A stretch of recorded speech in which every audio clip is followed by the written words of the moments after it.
After 8 hours in the ground, we've made some great finds. The fire gear, the carts, the lockers, the scale, and a bunch of other items. Now it's time to really get to work, meet with the owners, and see what we can bring home. You got a great place here. From what Ricky told me, you guys are trying to repurpose these buildings. My father worked here 42 years. I had two brothers that were still working here when it shut down. By us taking it over, we've saved a very historical building. Our plans are perhaps a museum surrounding the history of the paper industry.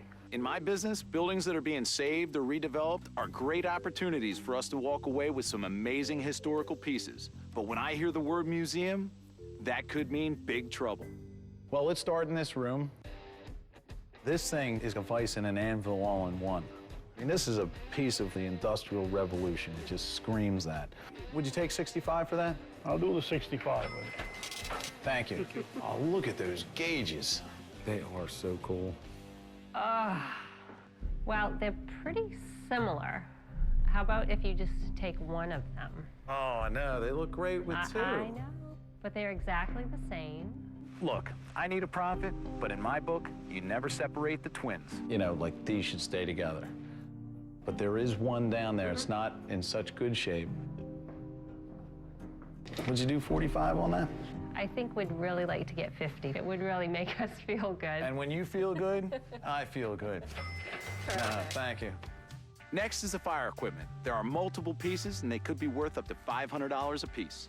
If I can get these for the right price, a few objects like this could make the trip.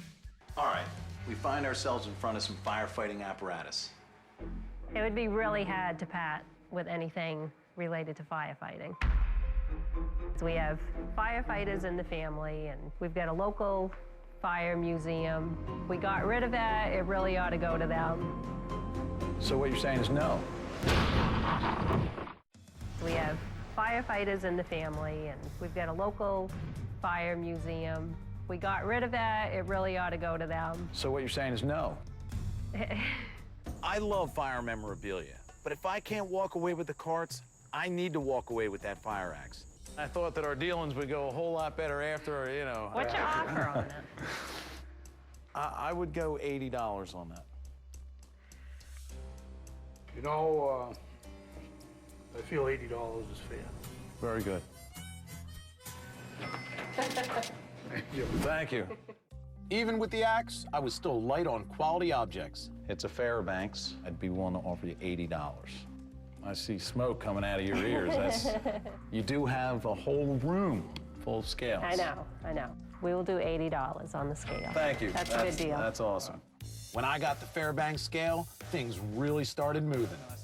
I was able to pick up the vintage lockers and the first wooden cart. But what I really wanted, those two carts in the next room. I gotta have them. I'll give back everything that I've bought off you so far. If I can't get these, I'm gonna cry. They're just awesome. They are awesome. That's why it's hard for us to pass up. I mean, you see it's got a little bit of rot. You know, it's got nice tires. I would go 300 on this one and 250 on the green. You're gonna say it's up to you. I don't know where you're at. It's He's gonna get down and beg. Oh, goodness. I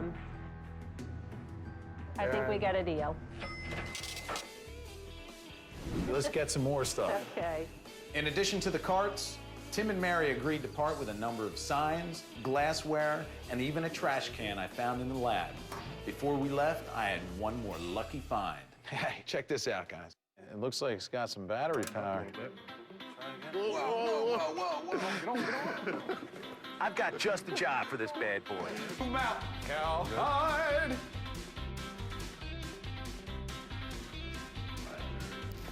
We brought home a number of pieces from the Otis Pulp and Paper Factory, but the work doesn't stop there. The handmade lockers, in particular, were first on my refurbishing to-do list. I always like to honor the memory of places like the Otis Paper Mill. Giving these lockers a new life is one way to keep the story of the business and its people alive. You in there, hon? I'm here. All right, you want to see it? I do. All right. Let's go. That looks awesome. I love it.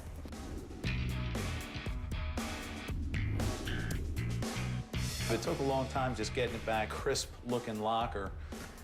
Remember I was talking about keeping this steel? But it just took away from seeing into the locker like it was too bright. Right. So then I knocked it down, and now you can actually see in the locker.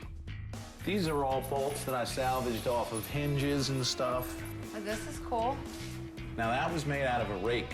So what we did is we wrapped that nice and tight and then put a little coat of varnish on it. I really do love this. Going to Maine proved to be a great trip. We spent about $1,600 on some great objects that I hope to turn around for over $4,300 bucks. After $1,300 in restoration costs on the locker, we're looking to take home an additional $2,500 for that piece. But the best part of my job is visiting an amazing place like the Otis Mill in Maine and getting a chance to preserve a piece of American history. Hopefully I've done it justice, just to pay honor to the guys up there at the paper mill. So it's to pay homage to all the women who make it possible for men to go to work.